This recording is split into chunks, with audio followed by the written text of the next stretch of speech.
We are back, and we just finished watching 2006's Idiocracy, rated R with a runtime of 1 hour and 24 minutes. This comes to us from director Mike Judge, with writing credits to Mike Judge and Etan Cohen. This stars Luke Wilson as Joe Bauers, a average man in the Army who is recruited into a project that is only supposed to last a year, but somehow this project spans out 500 years. And when Joe wakes up from his, I guess, sleep chamber, the world is very different. The world is very, very, very different. And but someone as average and mediocre as Joe is now the smartest man on the planet. Yes, it's definitely an interesting look at the future, because it's not hard to believe that this future is on the horizon. Is on the horizon, yeah.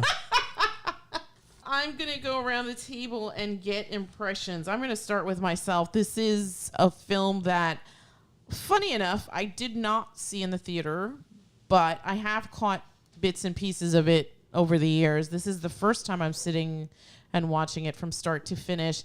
And to your point, it is funny and also disturbing at how, as a culture, as a society, this country has embraced its idiocracy.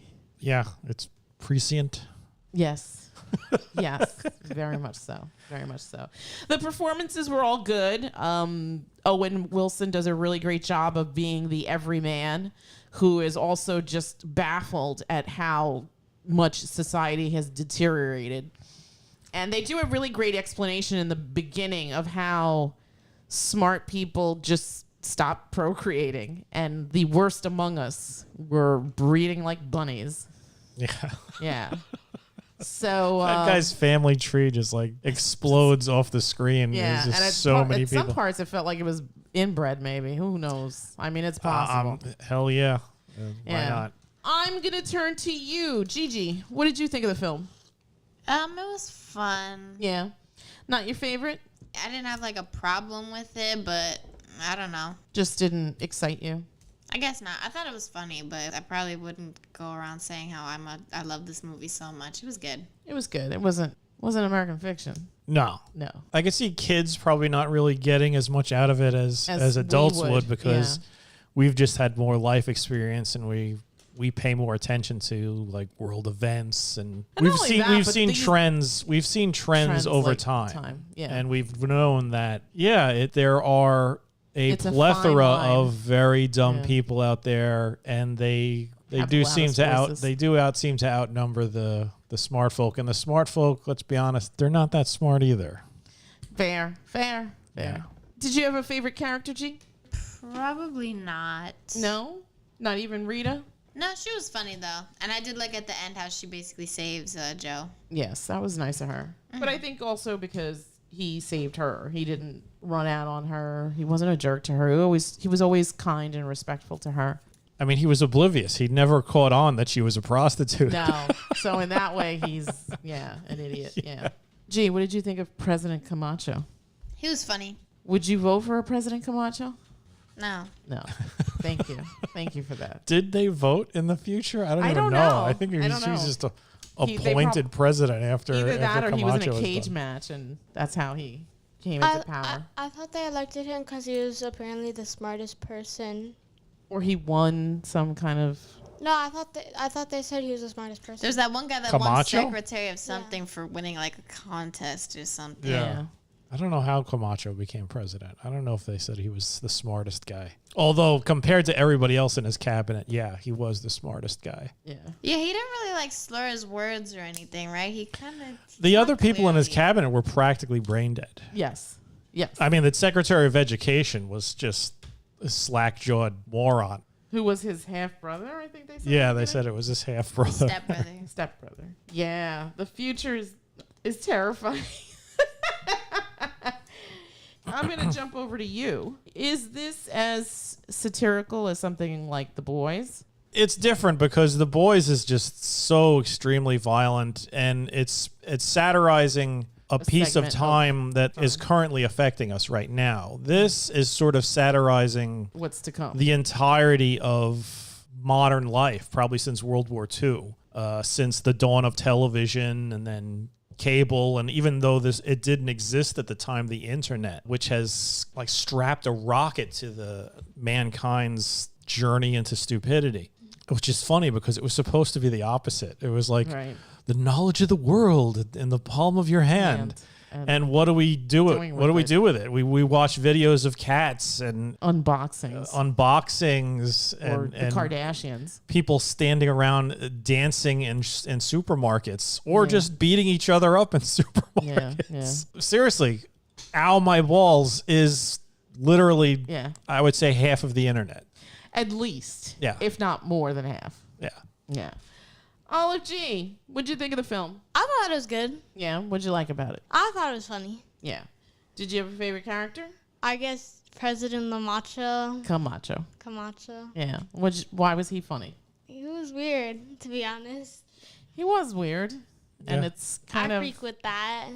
It's kind of weird that he would be the president of America, but maybe not. Why not? Yeah. At that point, why? Seriously, he's huge. He's muscular. He's wearing American flags. He's flashy. He's firing a heavy machine gun in the in the halls of Congress to get people's attention.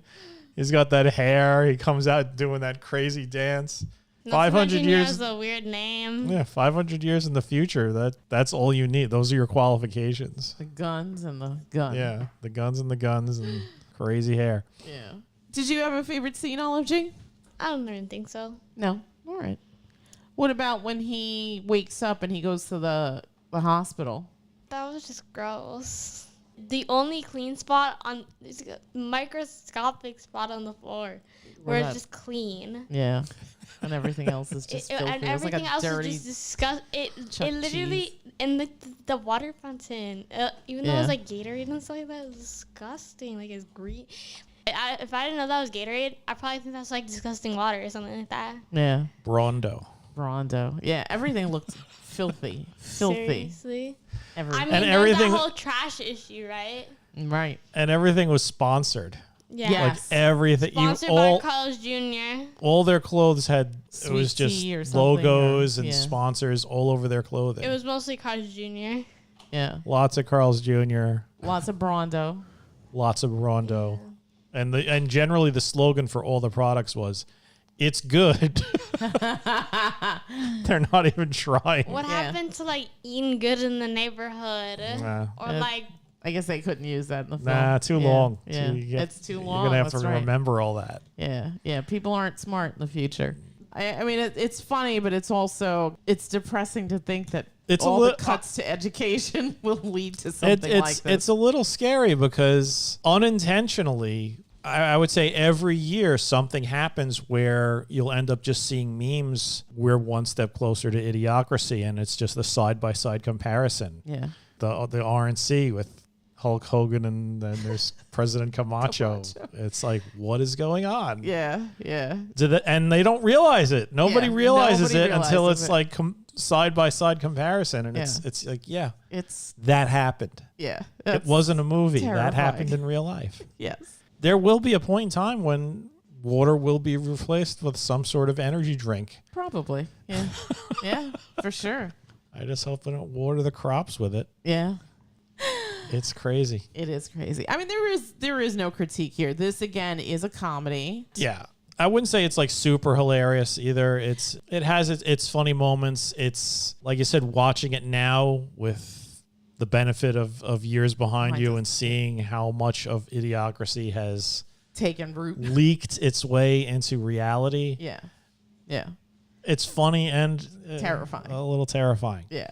This movie in a couple of years will be this came out in 2006. We are now in 2024. In a couple of years, this will be 20 years old, and it is frightening how much society has changed. Yeah. Jesus, we really champion stupidity. Yeah. So much. We wear it like a badge of honor. Yeah. And like in Idiocracy, somehow it's just become intertwined with patriotism. Yes. Which is just it's just terrible. It really is just Yeah. It's like that Alma Balls guy. It is a kick in the nuts. Yeah. A people constant kick in the nuts. People with stupid names. Yeah. Frito. Beef Supreme. I love Beef that. Supreme. I love that there was a guy named I Beef mean, Supreme. I think that's a good dog name if we ever go down the Beef dog Supreme? route. Yeah. Beef Supreme. I love that. I love that. I'm just going to go around the table and get numbers because there really is no critique here. This is a straight story from start to finish. I think having the narrator adds a little cachet to the film. That guy's voice is, you hear it in like old sort of I guess documentary type things. Yeah. It adds a little something extra to the adds a little something, explains things very quickly. Although the way the film works, you don't really need much of an explanation to realize what's going on, but it definitely helps and it adds to the comedy, because it gives it that sort of gravitas. Yes. That the film would normally have if you didn't have this sort of serious narration going on. Yeah. I think that for a film that's only an hour and 20-something minutes, it really packs a punch. It gets the story moving along fairly quickly. You go from point A to point B, and it's done succinctly and clearly. And I think anyone that watches this understands exactly what Mike Judge is trying to say about the current state of things. So you're on the ride with like a likable character as well. Right. Luke Wilson did a great job. Cohen. He always plays like likable characters. And he does well in this. Maya Rudolph, great, excellent in her role. Dax Shepard plays such a moron. And he's completely unlikable in the beginning because he's his lawyer and he's just throw this like, guy. He didn't pay. Yeah, and he ruined my house. He ruined my house.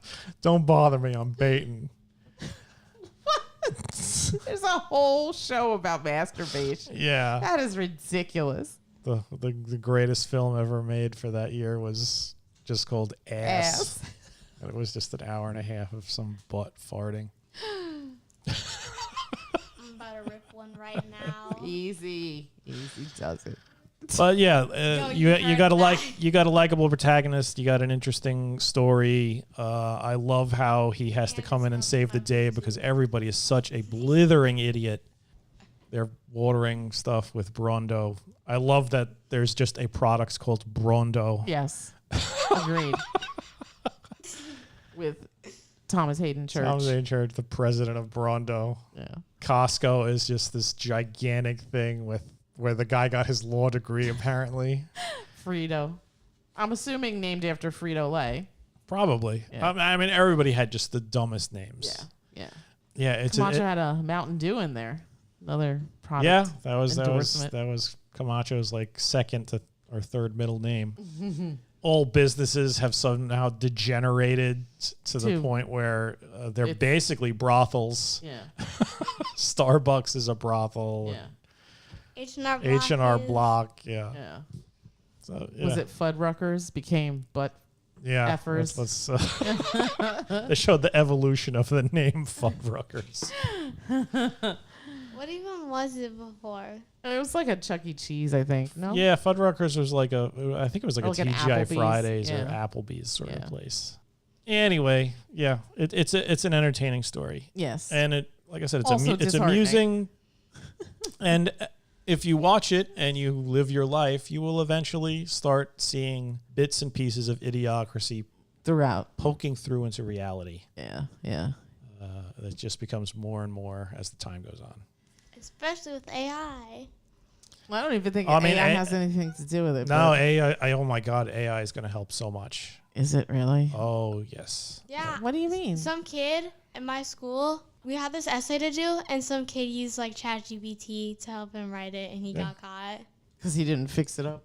No, because she could see like how much time he spent writing, and she saw how he copy and pasted it. Yeah, there you go. It's going to answer everybody's question. And eventually, all the stuff that it feeds itself on is just going to be dumb stuff. Right. Because there's a reason why a lot of issues with AI right now is you'll ask it something about like racial issues or something like that, and somehow you'll end up getting real bad responses. Really? Yeah, they've had to work on that to the point where they kind of overcompensated at one point. And it was just like, show me a picture of the founding fathers, and everybody's black or Native American. They haven't figured it out yet. And here's the issue. It's like, this is making everybody dumber. Yeah, of course. I'm surprised the AI didn't generate Jesus with an AK-47 on a dinosaur. It's only a matter of time. Yeah. And that's going to be the historically accurate. Give me a historically accurate Jesus. And his robes will be an American flag. Sure. And yeah, of course. Dang. And then, the time machine, wasn't it all wrong? Oh, yeah. And, dinosaurs were, fighting each other. And it was mostly Charlie talking about Chaplin. Charlie Chaplin and his Nazi regime. That was Adolf Hitler, bro. It was. I'm glad that you're paying attention in school. Yes. School didn't even teach me that. I already knew that. Yes. But Charlie Chaplin did do a parody movie of... Yeah, so as you could see... history that time. The AI probably was just like, oh, little mustache. Yeah. There you go. It was Charlie Chaplin this entire Charlie time. Chaplin, the Fourth Reich. You make things better. It's not going to save the day. It's just going to make the bad stuff easier to get. All right. So I'm going to go around the toilet. I'm going to go around the toilet? Is that what you were going to say? Yes. Because I heard her say skibbity. What? Let's rate it in. All right, so I'm going to go around the table and get numbers. I'm going to start with myself. I enjoyed this watch. It was also terrifying to watch, but it was funny and just a lot of food for thought. I think Mike Judge does a really good job of making a really funny script, but also the undertone of what this story is referencing. I think he doesn't hammer you over the head, but there's definitely... No. It's a satire, but he's having fun with it. Yes, exactly. So I'm going to give this movie an 8. What say you? I'll give it a 7. A 7. Gigi? I think it could have been a bit funnier. Fair enough. Gigi, 1 to 10. I also think 7. Olive G, 1 to 10. 7.5. 7.5. All right. If you haven't seen it, If you haven't seen it, totally absolutely see it. check it out. Just so you have that ability to be like, oh, wow, we're one step closer. Maybe that's what the purpose of this movie is. It's Possibly. a warning. It's a warning, marker. and we're going to get too close, and it's going to be... Probably fairly soon. We're going to reach the point where it's just going to be so obvious that we're like, wait a minute. We are living in the idiocracy now. And it's not even the 2500s. Maybe it'll... Then they should freeze the smartest person alive and leave them in there for Didn't work last years. time. Yeah. Maybe that'll be the cold water in the face that helps us turn that ship around, but we'll see. Yeah. All right. And that's it from us. Again, we caught this on Disney Plus, actually, but it's on Hulu. Actually. But I think they're all intertwined. So I think we were on the Disney app and wound up picking this one. All right. So if you haven't seen it, definitely go check it out. Mike Judge's 2006 masterpiece, Idiocracy. And that's it from us, and we will bid you all a Good night. Good night. Good night. Skibbity